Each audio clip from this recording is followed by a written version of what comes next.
Magar, meron tayong lulutuin na napaka-basic lang. Tara, samahan nyo ako mga.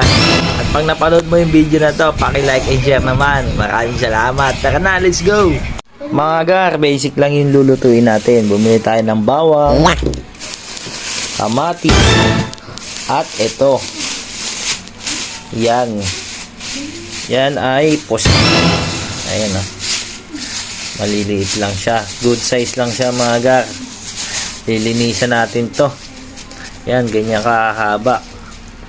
Pwede na, di ba? Tara, let's go. Lutuin natin.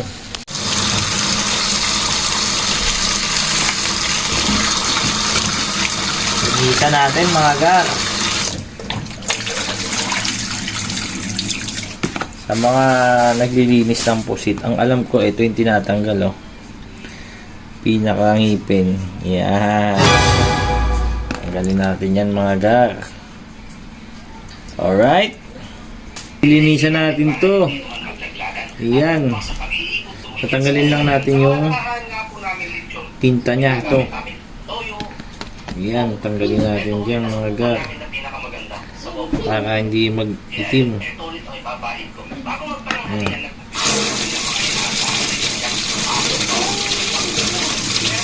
Para pag niluto natin, walang itim. Alright.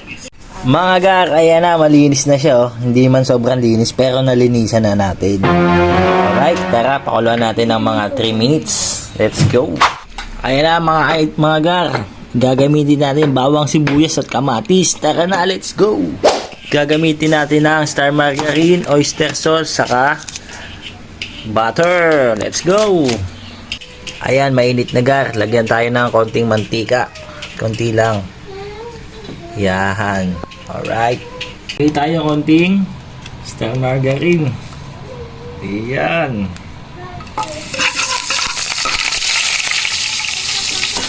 Ayan, ang bango.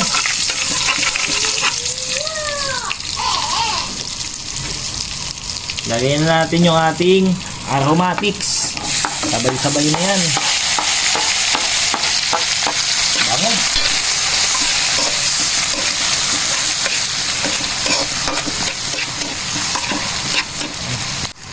Alright mga gar, lagyan na natin yung ating pusit. Uy, ang sarap. Mamaya natin haluin. Mabilisan lang to. Lagyan natin ng paminta mga gar. 100,000 pieces. Yan. Tapos konting baking. Uy, ang sarap nyan.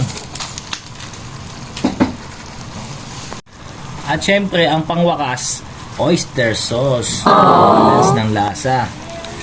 Wow, ang sarap nito mga pare. Mga gar.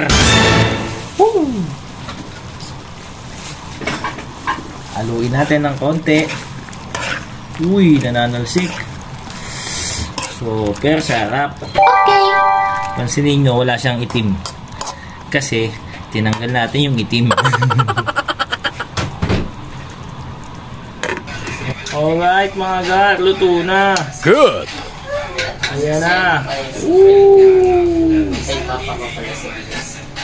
Ang sarap. Kain na na.